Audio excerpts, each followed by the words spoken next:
It's been unusual and unique for boards of directors, CEOs, and society as a whole. We've been tested, we've been challenged, and we've been resilient. There have been some silver linings. For many companies, they feel they've accelerated their digital transformation by as much as 5 years. And many companies have performed very well.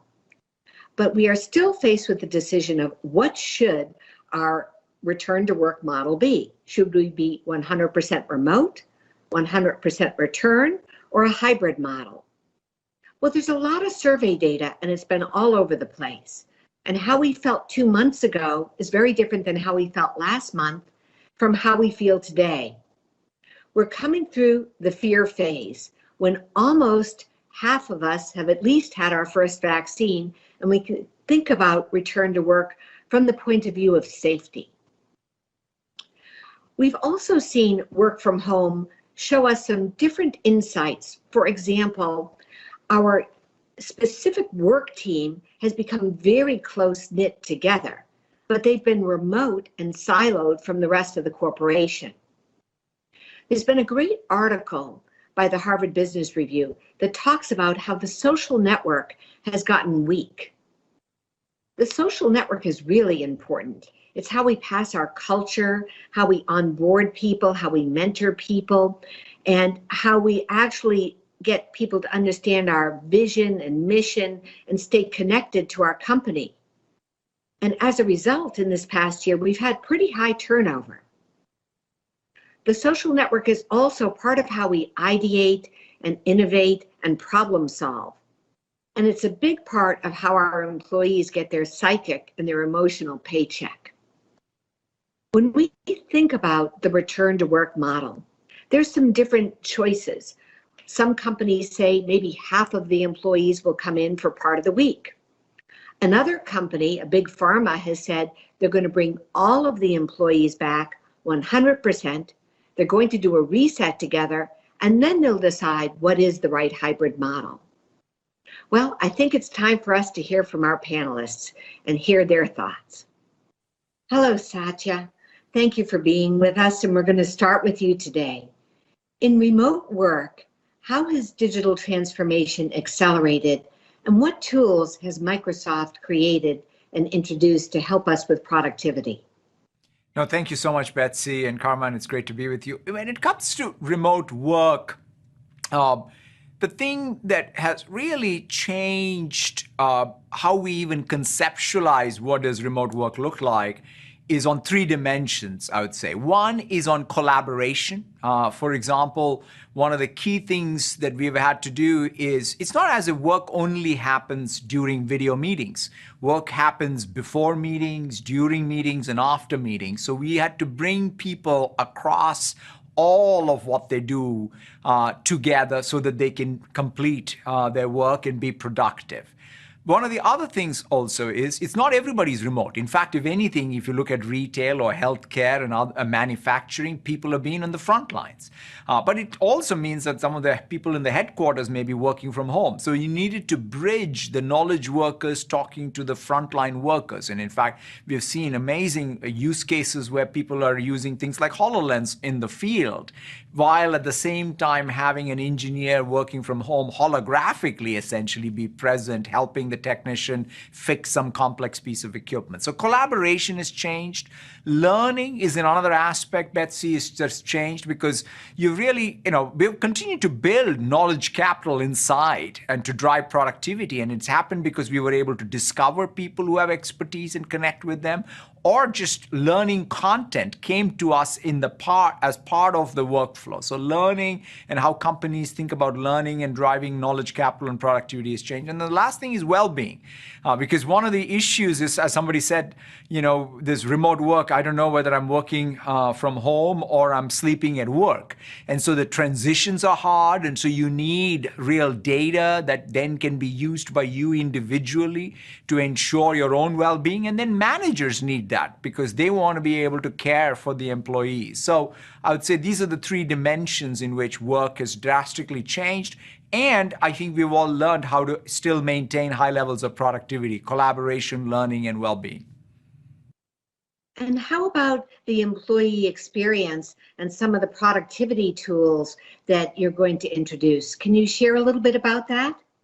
In our case, to us, Teams obviously has gone from, I would say one of the tools to the most essential tool of what we describe as Microsoft 365. And as I said earlier, it's not just about meetings, but it is about the entirety of how people work before, during, and after meetings.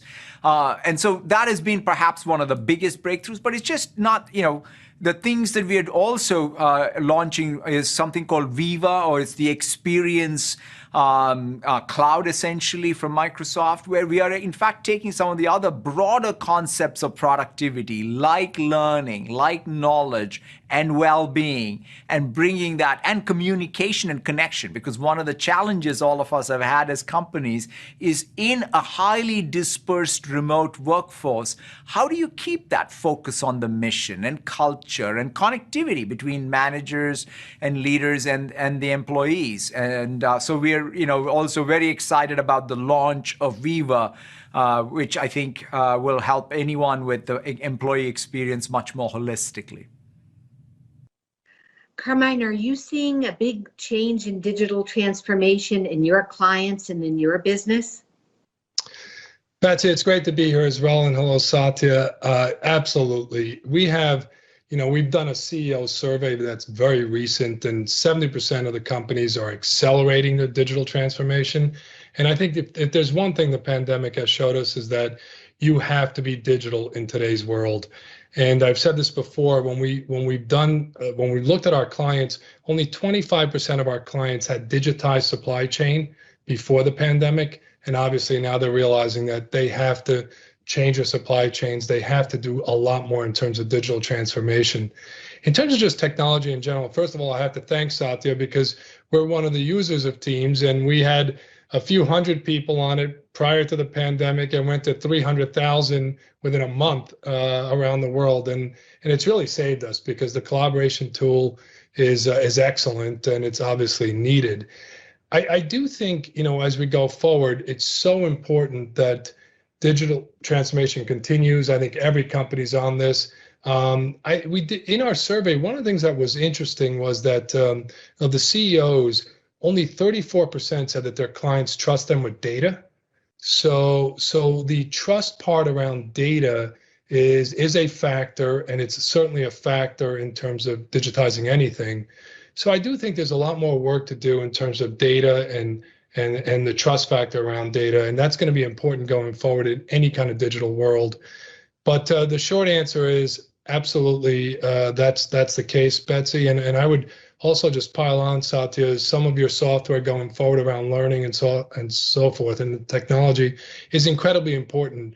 What we are seeing now is that the workforce going forward is incredibly important, and it's going to be a couple of years of really boom years, and retaining, upskilling your workforce, recruiting is incredibly important. And, I might say it's the year of the CHRO, because I think that's going to be the difference between a successful company and a company that's not successful. I think you're right. When you look at different industries, Carmine, how have different industries adapted, and what are the differences you've seen in remote work by industry? Well, Betsy, that's an interesting question, because I think things have evolved over the last 12 months. There was a point in time where, basically a lot of the tech companies, and Satya could attest to this, was saying more of, well, we can do everything virtually. We don't have to have people back and so forth. But now that people are feeling more safe, and I do think that's a factor, because as people are being vaccinated, people do feel more safe, and they feel like they want to be with other people. It's human nature. So I think the mentality is changing a little bit. And then also, you could talk about things like how important it is to culture, how important it is to innovation, for people to be together physically. So you will see more. And interestingly, I'm based in New York, and I just visited our new offices in New York, and they were telling me who tenants are in Manhattan, who's leasing a lot of the space.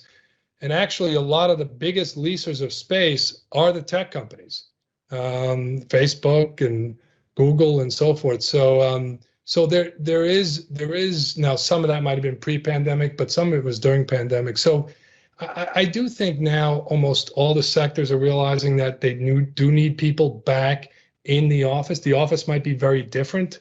It's going to be a lot more around collaboration and so forth, and using a lot of the tools that Satya and Microsoft are developing. But I think there's been a turn versus maybe some of the rhetoric 4 or 5 months ago, in my view.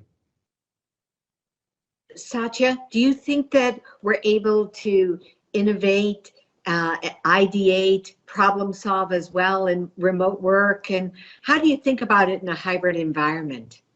Yeah, no, when I look at some of the productivity stats and innovation stats, even patents, if that's one of the proxies, they've not been bad. I mean, in some sense, one could even say they've been good.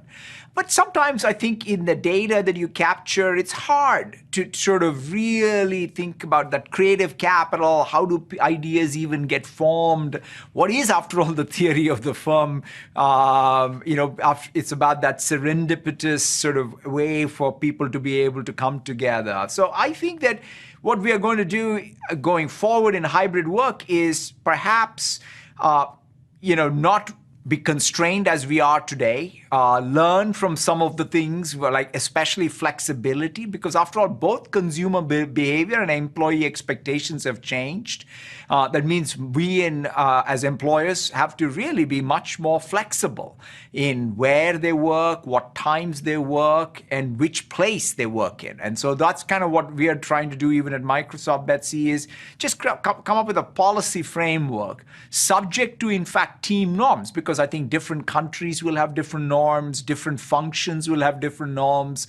And even in time, 1 year after the pandemic or 2 years, it'll be different than what we may do in the first year. So accounting for all of that, we have created, I would say, a lot more flexibility in our processes. And we're making adjustments a little bit to Carmine's point about the place, right? I don't think we're going to have conference room settings like the way they were before. In fact, conference room settings will be such that people are in the conference room and remote participants. And we want to where's the camera? How is the sound? Can the people who are remote see everyone and identify everyone? Those will all be real considerations. We're building the technology and the physical layout, if you will, to make sure that you can have very effective connections. And lastly, I would even say the operating model and the technology, right? So for example, at least in the first parts, when we come back, I think people will want to know how many people can, in fact, be in a conference room. So you'll need, again, applications to allow for us to be able to maintain some of the social distancing and the norms about who can be where and how many can be at a given place and what have you. So it's about process of people, process, place, and technology. So it's all obviously going to evolve and move and change as we all reach a point of safety and confidence. But everybody is struggling with the same thing of where are you in your policy? They're all trying to ask themselves that same question. Knowing that it's fluid, are there some things you can share with how you're thinking about your policy going forward? Yeah, so what we did was on the 3 policies we set was the easiest one is, I would say, time, right? After all, 9 to 5 was never perhaps true. And so we said, now again, subject to individual manager feedback and approval, people can have more flexibility in time. And that I think is something that, for example, I would say even in the workplace, childcare and all of what happens around, anyone who needs more flexibility for a particular period of time, I think that awareness now is universal. So there's no going back, and we're all better off for that. So time is one thing that we'll have more flexibility. And another area would be place. Do I work from home on a given day or of half a day or what have you? Even there, again, subject to an individual manager approval, we're creating more flexibility. The place where we have centralized a little more is the actual site. So for example, should I work in Seattle or should I move to Denver? That decision is a little more complicated because it does have long-term implications. There are implications on taxation, there are implications on economic opportunity or opportunities for career advancement, depending on what happens in the labor market and even our internal labor market. So therefore, that's something we have centralized a little more. But we have created, I would say, the key word is being flexibility, and team norms. So instead of trying to be dogmatic, that we have found a given future, we're trying to make sure there's a lot more flexibility for team norms to even emerge. Carmine, how are you thinking about your policy as it evolves, and knowing that it's early days still? Do you have a few thoughts you could share? Sure, Betsy. I think, look, the critical word here is flexibility, as Satya said. And we were very flexible before the pandemic. I usually give this stat. In our biggest building in New York, in Times Square, we had 12,000 people tagged to the space. The space held 5,500 people. On any given day, we'd have 4,500 people in the space. On Fridays, it was more like 3,000. And so, where were the people? They were our clients. They were working from home. They were traveling. So we've always had a very flexible environment, and that will continue for us.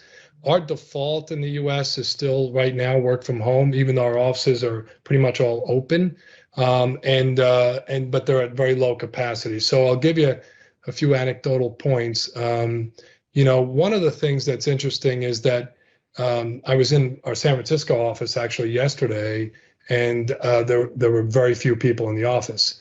Now, the city is very quiet, and it was hard to even find a place to get a coffee. So some of this, it's a little bit chicken or the egg. We need people back, so the whole city then comes back and so forth. And so the other interesting piece, as I was told yesterday in San Francisco, and this is true in New York as well, is that even some people that have ventured back to the office, when they see that there aren't many people there, then they're like, well, what am I doing here? I might as well just work from home.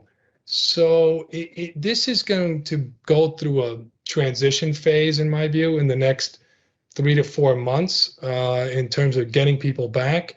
And I actually think, and we have this ability in our new offices, I actually think it's better if you can get people back in bigger quantities, like at once, versus this trickling.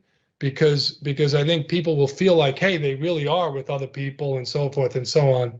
But you also have to make sure you test all your protocols, which might make that more difficult. But I think it'll be a different feeling from a people perspective. So one of the items that I heard that was very interesting on just this transition phase, and Satya, maybe you've heard this as well, is one company is going to experiment. There's this whole, obviously, conversation going on, vaccination, in terms of, do you really push for people to be vaccinated? Do you not? And this one company is thinking of basically saying, if you're vaccinated, you work on floor 3, and therefore you don't have to wear a mask. If you're not vaccinated, you work on floor 4, and you have to wear a mask, and so forth and so on. And it's a way to incent employees to get back in the office and not have to wear a mask if you're vaccinated. And now some of this has to go through the rules and the state rules and so forth. But it's interesting because I do think one of the items people coming back is they want to be able to be back in the offices, and they don't really want to wear a mask all day. That's not necessarily a lot of fun. So I thought that was an interesting idea that's coming out of one of our clients. When you look at the models people are talking about, where half of the organization comes back for part of the week, does that really accomplish the goal of re-knitting and rebuilding sort of the social network and the social fabric? What you think? Well, I think that's going to be the trick. And I think, as Satya said, flexibility is going to be the trick. But how you actually bring, I've had comical conversations with CEOs of our clients where it's like, we're going to a hybrid model. 3 days a week in the office, Tuesday, Wednesday, Thursday, and we'll reduce our cost. Well, that doesn't really work. So you have to be organized a little bit different. And I think, there's ways of doing it with groups, with teams, with that you can do that, and people will feel like they're part of the team that's in the office, and so forth. So there is ways of doing it. We haven't worked that all through, but I think it comes back to flexibility. And you will always have some people that will be at home. That's why I do think that technology in these meeting rooms, whatever they are, is going to be important. Satya, let me ask you a question. When you look forward, what does work look like in the future? And what research trends are you seeing? Yeah, I mean, I think when we think about work going forward, the fundamental change that I think is going to be about is how does one define productivity? And I sort of referenced this a little while earlier when we were talking about how does collaboration and the nature of collaboration change? How does learning and learning on the job change? How can we even improve the ability, that feedback cycle between what does the job require in terms of skills? How does one acquire those skills, even get credentials that are marketable? That feedback loop, I think that's going to be fundamentally different, and well-being. So that's, I think, the biggest shift that we're all going to see is work going forward will not just be measured in narrow output sense, but it's going to be measured by looking at how is the social capital being built through collaboration. How is knowledge capital being built where the organization is continuously learning? And then how is the wellness of the people and their ability to participate, and regenerate, I think is going to be all first class. It's just not something that's after the fact, but it's going to be something that'll be mainstream. Thank you both. I really feel our audience has gained some great insights and valued your thoughts, and we're appreciative of the time you've given us today. Deeply appreciated, Betsy. It's great seeing you, Carmine. Great seeing both of you. Thank you. As we think about return to work, many companies were already on the path of partial virtual work. We've outsourced our payroll, accounts payable, sometimes even the call center. And some companies were having employees in the summer, for example, work from home on Fridays. So we've been making some progress in that way. But the real question is, have we been productive? And how do you measure productivity? Well, you measure productivity depending on your industry. So for example, if you're a manufacturing company, it might be the number of units manufactured. Services company, it could be the number of calls your call center handled. If you're a software company, the number of lines of software code you've written or patents received. But that doesn't tell the whole story. How do we innovate and create? And what's the framework for that? Our historic framework has always been, we get in a room together, we go to the whiteboard, we peel the onion, we stress test each other's logic and ideas, and we keep ideating till we get to that moment of insight or genius when we solve a problem or create a product. How does that translate in a virtual world? We've had some tools, and they've been really helpful. Microsoft, for example, has allowed our work groups to be productive. We have HR tools that have told us about our employees' sentiment, and even a digital whiteboard tool. So when we think about things, what else have we learned in this past year? Well, we've automated a lot of our business processes. We've used artificial intelligence and machine learning, robotic process automation to automate certain processes. And in fact, it may even free up some of our human capital, our employees, to do new jobs. But what is the right peer that we should look at when we think about return to work? Is Facebook or is Twitter the right peer if we're a manufacturing company or a services company? Who should we look at and how should we think about it? Well, I think we should look almost like a pyramid holistically. We should think about first, at the top of the pyramid, what's the health, the vibrancy, and the innovation of our enterprise? Because the enterprise has to be healthy for everything to work. And then in the middle of the pyramid, our work groups, the supply chain group, the R&D group, the marketing group, where units of work are often done in teams in the middle. And of course, the critical and very important foundation and strength of our whole organization, our employees. So we have to consider the return to work model in light of everything holistically. And then we have to decide what is right for our unique culture and company. Every company is different, and the answer is going to be different based on your company. But whatever that answer is, we have to communicate it with clarity and transparency.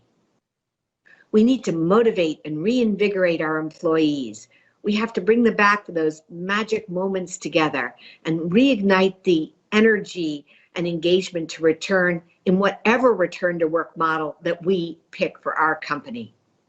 I know everyone here is going to make the right decision, and I want to thank you for your time today. Have a great rest of your day. Bye-bye.